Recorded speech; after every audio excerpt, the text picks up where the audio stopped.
Hello guys, কেমন আছেন সবাই? আশা করছি সবাই খুব খুব খুব ভালো আছেন। আমরাও ভালো আছি। অনেক দিন পরে আবার একটা ভিডিও নিয়ে চলে এসেছি। কয়েকদিন আগে, এক সপ্তাহ আগে ঘুরে এলাম বিষ্ণুপুর, বাঁকুড়া থেকে। তো সেই ভিডিও আপনাদের সাথে শেয়ার করছি। বাঁকুড়া আমাদের কেমন লাগলো, বিষ্ণুপুর কেমন লাগলো। বিষ্ণুপুর খুব ভালো শহর, এমনি তার প্রাচ্যের রোম নাম হয়নি। খুব সুন্দর শহর, অসাধারণ। এই দেখুন বিষ্ণুপুরের শনিবারের হাট, বিষ্ণুপুরে সাপ্তাহিক হাট বসে শনিবারে, পোড়ামাটির হাট। কত কত জিনিস আছে দেখুন, পোড়ামাটির গহনা থেকে শুরু করে ঘর সাজাবার জিনিস কি নেই এখানে। গামছা, শাড়ি, সমস্ত কিছু পাওয়া যায়। কুর্তি, এই দেখুন বাউল গান হচ্ছে, এখানে বাউল শিল্পীরা বসেন। খুব সুন্দর গান, অসাধারণ, শুনতে খুব ভালো লাগছিল।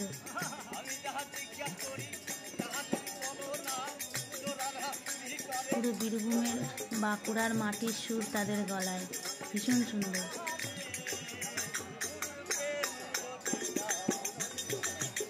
দেখুন হাতটা ঘুরিয়ে দেখাই কেমন।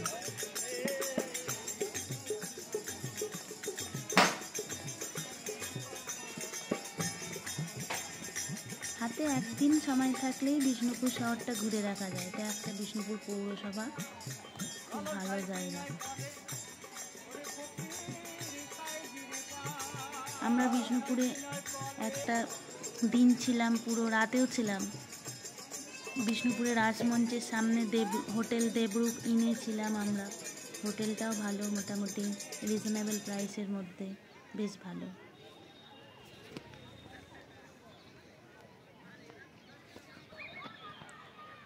এই দেখুন হাটের মাঝে দুটো টেরাকোটা নির্মিত মন্দির আছে, খুব সুন্দর, অসাধারণ নির্মাণ শৈলী।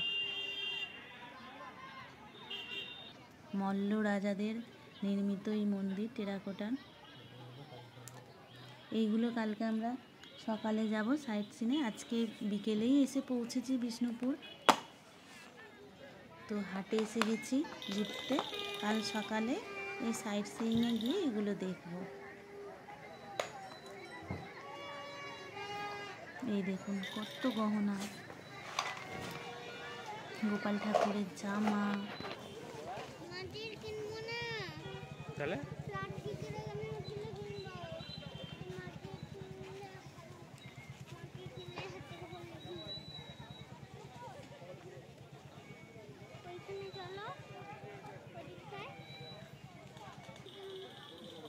এই দেখুন ঘোড়া,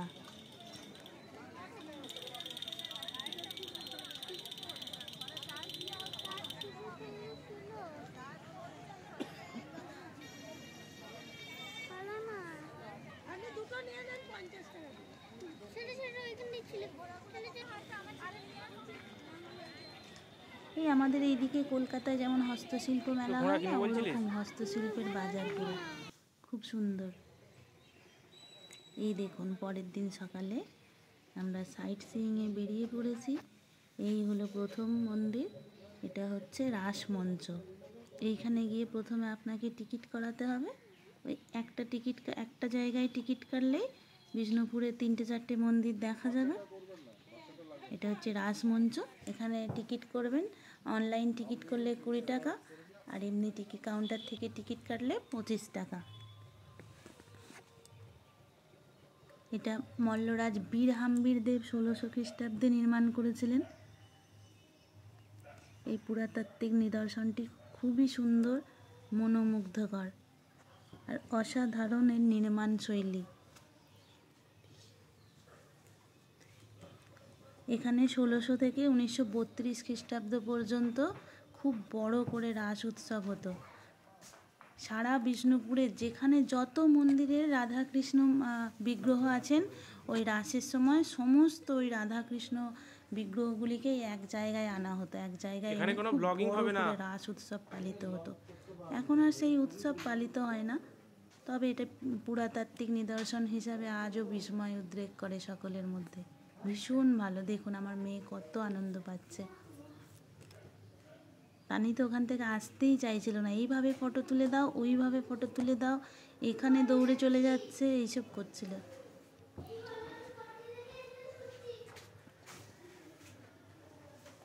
এই দেখুন কি সুন্দর জায়গাটা।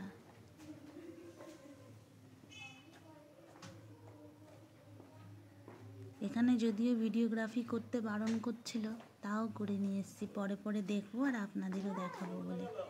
আপনাদেরও হাতে একদিন সময় থাকলে অবশ্যই ঘুরে আসতে পারেন, খুব ভালো লাগবে।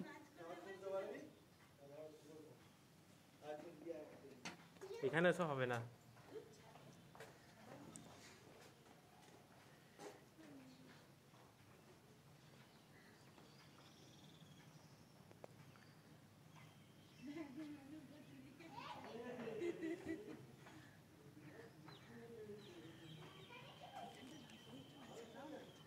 দেখুন টেরাকোটা নির্মিত গায়ে কি সুন্দর কারুকার্য করা, স্থাপত্য শৈলীটাই আলাদা।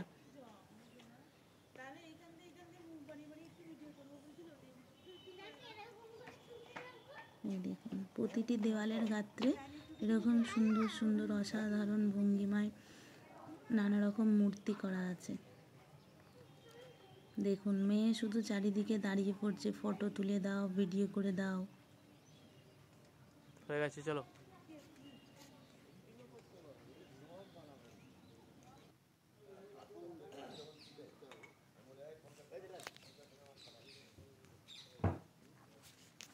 এরপরে দেখুন এসে গেছি আমরা মদনমোহন মন্দিরে।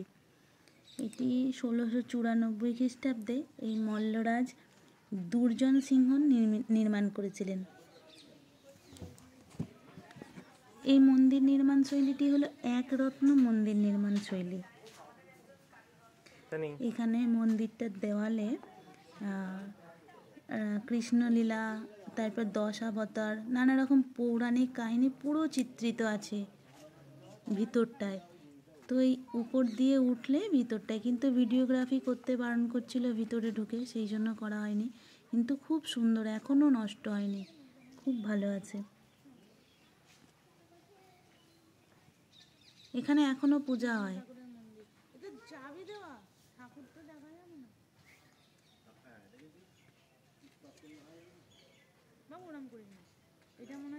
এই দেখুন এটাকে তো কি বলে জানি না, কি কাজে ব্যবহার হতেও জানি না, একটু নষ্ট নষ্ট হয়ে গেছে সাইডগুলো, কিন্তু ভিতরটা ভালো আছে।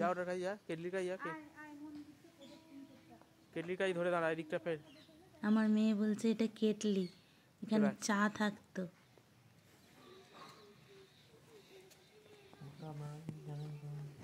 আপনারা যদি জানেন ওটার কি নাম, ওটা কি উদ্দেশ্যে ব্যবহৃত হতো মন্দিরে, তাহলে কমেন্টে জানাবেন। দেখুন মন্দির দেওয়াল গাত্রে কারুকার্যটা শুধু দেখুন, অসাধারণ স্থাপত্য শৈলী।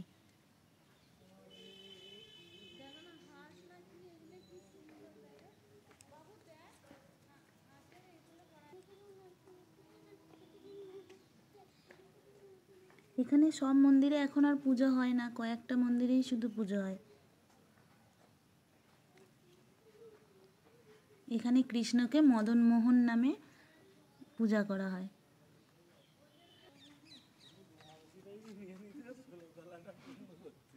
বিষ্ণুপুর নামেই বুঝতে পারছেন, পুরো বিষ্ণুদেব কৃষ্ণকে নিয়েই এই জায়গাটা। এই জায়গায় আরাধ্য দেবতাই হলেন বিষ্ণু, নারায়ণ, কৃষ্ণ, যে নামেই ডাকুন না কেন।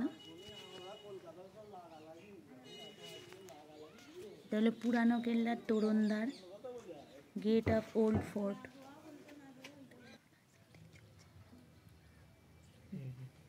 এটি পাথরের নির্মিত, পাথরের গেট, প্রবেশদ্বারটা পাথরের।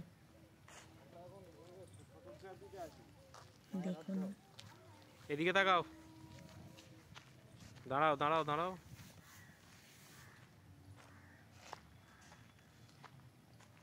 চলো।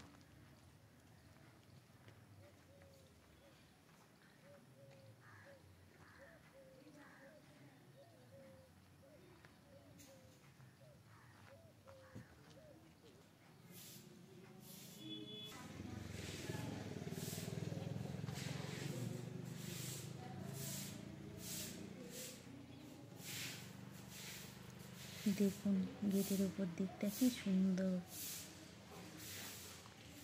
মল্ল রাজাদের ভাবনা চিন্তাও কত সুন্দর ছিল, তাই না? এখানে সেনাবাহিনীরা প্রহরায় থাকতো। এই দেখুন এই খাপের মধ্যে সেনাবাহিনী থাকতো। এটা অনেক বেশি চওড়া, কারণ তখন হাতি ঘোড়া এখান দিয়ে যাতায়াত করতো যুদ্ধের সময়। আর এই যে দেখছেন উপরটা, এইখানে যুদ্ধের সময় সেনাবাহিনীরা দাঁড়িয়ে থাকতো। এখান থেকে নানা রকম পজিশানে এই কামান গোলাগুলি চলতো, এরকমই শুনে এলাম। ভীষণই সুন্দর একটা ঐতিহাসিক শহর। এই দেখুন আমরা চলে এসেছি মহারাজা বীর হাম্বির উদ্যানে। উদ্যানটা তখন সকালের দিকে বন্ধ ছিল।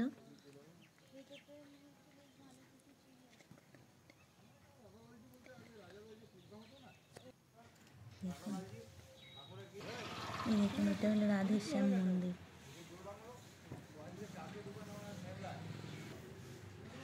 এটি ওই 1758 দিকেই নির্মিত হয়েছিল। মল্লভূমের রাজা চৈতন্য সিংহ দ্বারা এটি নির্মিত। এটিও একটি ওই একরত্ন মন্দির শৈলী।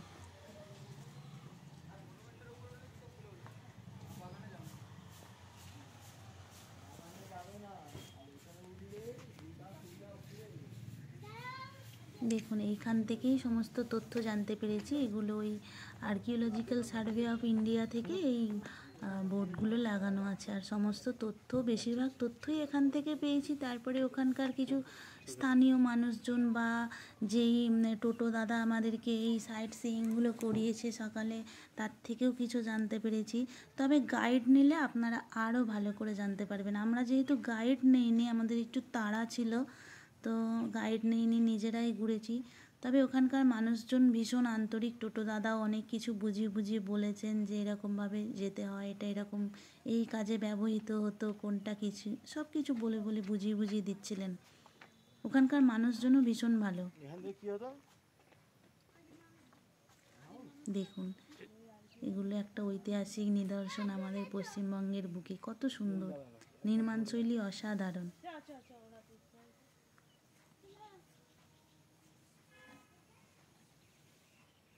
পরে ওই বীরহাম্বির উদ্যানের ভেতরে ওটা ঢুকবে, যেটা লেখা আছে লালজি। বীরহাম্বির উদ্যানের নাম বন্ধ ছিল, তারপর খুলে লালজি। এই দেখুন তখন সকালে বীরহাম্বির উদ্যানটা বন্ধ ছিল, ওই জন্য ভিতরে আসতে পারিনি। এই দেখুন বীরহাম্বির উদ্যানের ভিতরে লালজি মন্দির আছে। এটা হলো লালজি মন্দির।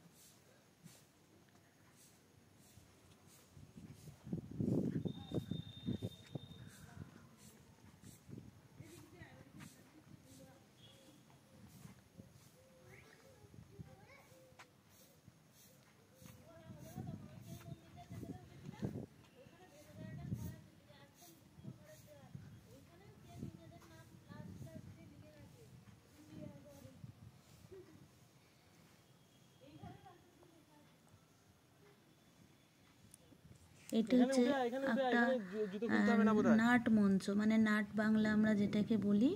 যখন এই মন্দিরে কোনো অনুষ্ঠান হতো, মন্দিরের সোজাসুজি ওই নাট মঞ্চটা নির্মিত হয়েছে, ওইখানে হরিনাম সংকীর্তন হতো, যাতে ভগবান একদম সামনাসামনি দেখতে পায়। তার সামনে সোজা একটা তুলসী মঞ্চ আছে, মানে পুরোটাই সমানে সমানে, খুব সুন্দর।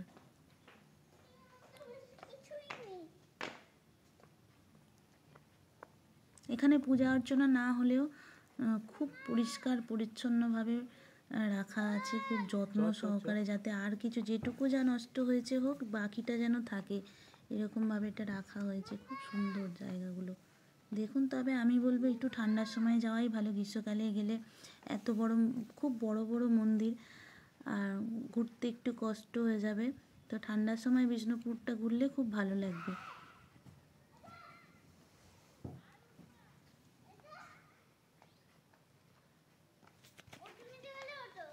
এখানে নেই, ওইটাই চলে যাবে।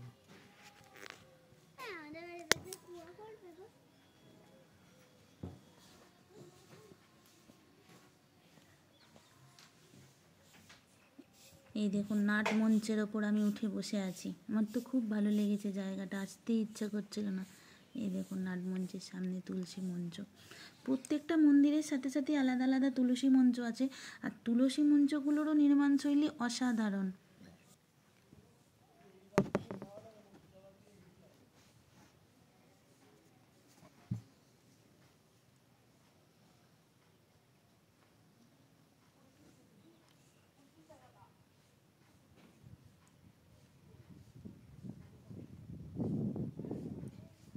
কয়েকটি মন্দিরের সাথে এখনও পাকশালা আছে, সেখানে প্রতিনিয়ত রান্না হয়, রাধাকৃষ্ণ দেবকে ভোগ নিবেদন করা হয়। তো ওই ভোগ আপনারাও চাইলে ভোগ গ্রহণ করতে পারেন, তার জন্য সকালেই জানাতে হয়। এসে গেছি আমরা। এরপরে দেখুন এটা হচ্ছে জোড় বাংলো মন্দির, দেখুন কি সুন্দর। এটা ওই 17 শতকের দিকে নির্মিত হয়েছিল, টেরাকোটা নির্মিত, সুন্দর কারুকার্য খচিত একটা মন্দির। এটা দুটো একসাথে আছে বলে এটা জোড় বাংলো মন্দির। দেখুন কি সুন্দর, কি অপূর্ব, প্রচণ্ড সযত্নে রক্ষিত করে রাখা হয়েছে এখন, যে মানে যাতে নষ্ট না হয়ে যায়। তাও একটু একটু নষ্ট হয়ে গেছে, দেখুন দেওয়ালের কারুকার্যটা শুধু দেখুন, অসাধারণ। যত বলবো অতটাই কম, মানে তখনকার যে শিল্পীর শিল্প ভাবনাটা শুধু দেখুন, নির্মাণ শৈলীটা।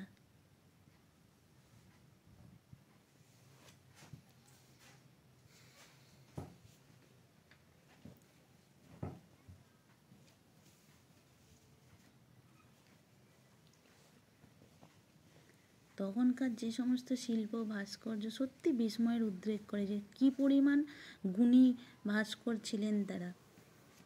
এইসব স্থাপত্য ভাস্কর্যের নির্মাণ তো একদিনে হয় না, বছরের পর বছর ধরে চললে তারপরে একটা এরকম মন্দির নির্মাণ হতে পারে। মন্দির নির্মাণ শৈলীটাও অসাধারণ।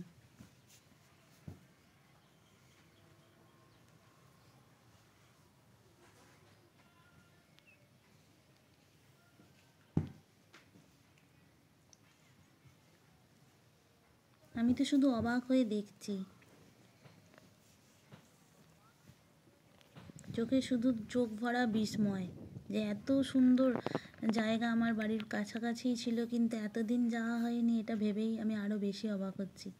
কত দূর দূর জায়গা ঘুরে ফেলেছি, দেখুন তো বাড়ির কাছে এখানেই যাওয়া হয়নি।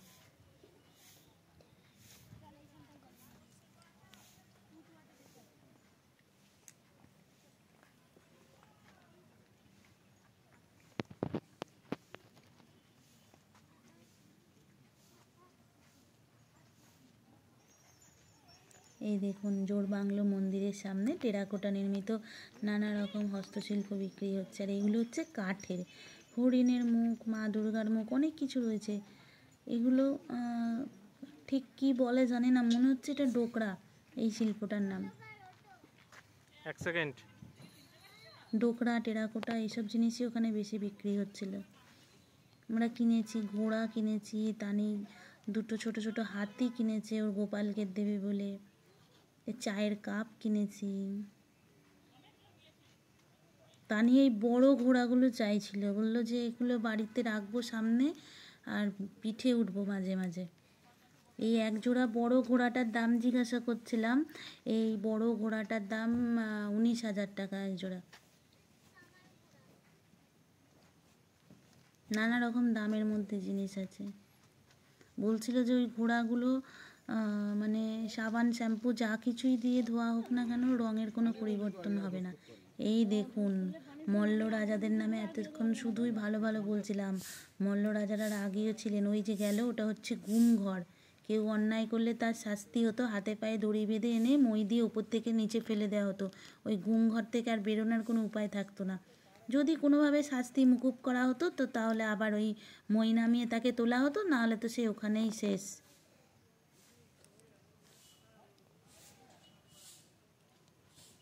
এটা হচ্ছে শ্যামরায় মন্দির।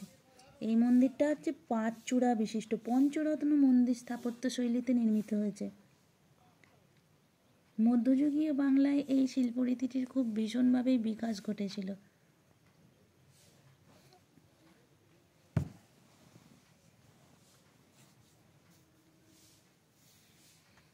দেখুন টেরাকোটা নির্মিত মন্দির, কি অসাধারণ, শুধুই বিস্ময়, অপার বিস্ময় যে এত সুন্দর স্থাপত্যশৈলী বাড়ির কাছাকাছি আছে।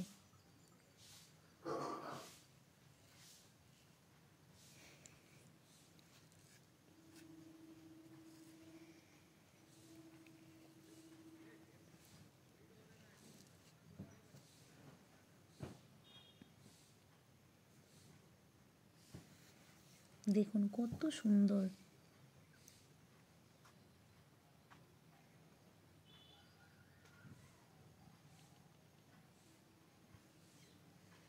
পাঁচটি চূড়ো আছে।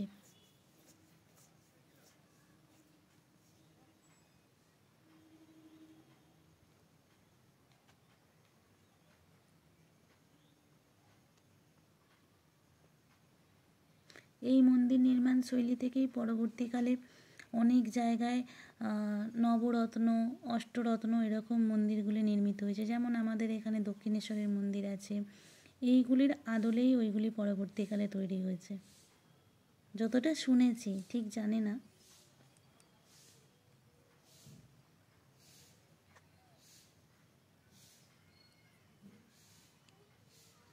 আরও কয়েকটা মন্দির আছে, সেগুলো আমরা যাইনি সবগুলোতে। আরও অনেক ভালো ভালো স্থাপত্য নির্মাণ শৈলী ছিল ওখানে, কিন্তু আমাদের সবগুলো ঘোরা হয়নি। এই দেখুন মল্ল রাজাদের বিখ্যাত দলমাদল কামান, এটা রাজা গোপাল সিংহর আদেশে বানানো হয়েছিল 1742 খ্রিস্টাব্দে। তখনকার দিনে মানে ভাবুন 1,25,000 টাকা খরচা হয়েছিল এটা বানাতে। এটার মধ্যে 63টি লোহার কানেক্টিং রিং আছে, 63টি লোহার কানেক্টিং রিং দিয়ে এটা তৈরি করা হচ্ছে। আর রাস্ট প্রুফ, এখনও পর্যন্ত এর মধ্যে কোনো মরচে পড়েনি। তাহলে ভাবুন যে তখনকারও কীরকম মানে বৈজ্ঞানিক একটা ভাবনা চিন্তা ছিল যে এরকমভাবে বানালে রাস্ট পড়বে না। যেমন দিল্লির মেহরৌলির লৌহ স্তম্ভটা এখনও পর্যন্ত কোনো রাস্ট পড়েনি, ওটা সেই গুপ্ত আমলে রাজা দ্বিতীয় চন্দ্রগুপ্ত বানিয়েছিলেন, এটাও সেরকম। এটা পুজোর সময় এখনও শুনেছি এখান থেকে তুলে নিয়ে গিয়ে বিষ্ণুপুরের মাঠে না কোন জায়গায় একটা এখনও ফায়ার করা হয়, দিয়ে ফায়ার করার পরে ওখানকার দুর্গা পুজো শুরু হয়। ওই রাজবংশেরই কোনো একজন এটা করে থাকেন। এই দেখুন এখানে আমরা এসে গেছি কামান দেখে ছিন্নমস্তা মন্দিরে, মা ছিন্নমস্তা মন্দির। এটা বাইরে থেকে একটু ভিডিও করতে হচ্ছে, এটা ভিতরে ভিডিওগ্রাফি অ্যালাউ নেই। দেখুন বাইরে থেকে যতটা দেখা যায়, ভিতরটা মন্দিরটা খুব সুন্দর। কেমন লাগলো আমার ভিডিওটা জানাবেন।